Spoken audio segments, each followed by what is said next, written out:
Jean-Jacques Lequeu, in this article of Artforum, is considered as an architect, but in reality, not a single one of his buildings was built by his design, even with his persistent efforts. In this, he is an architect only because he deeply desired to be one. The article describes his workspace as sparse, yet his ideas spanned in all directions. His drawings were accompanied by sprawling annotations that the author describes in a way that they may appear to be the product of an eccentric mind that is slowly unraveling. His buildings were unbuildable, and his writings were in the vernacular of an outsider loosely in touch with reality.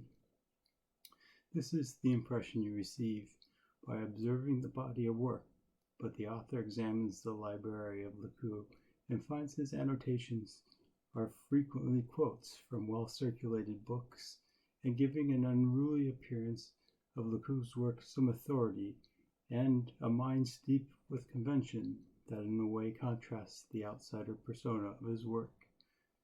His outsider status was still a fact, in that he was largely ignored in his own time.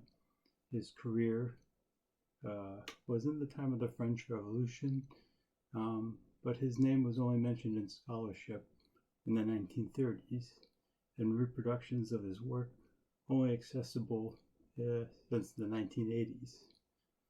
The topicalness of his work does seem relevant to thinkers like Deleuze, who envisioned a mode of art that is profuse with desire, yet not contingent on the after the fact cultural conceptualizations of cultural norms.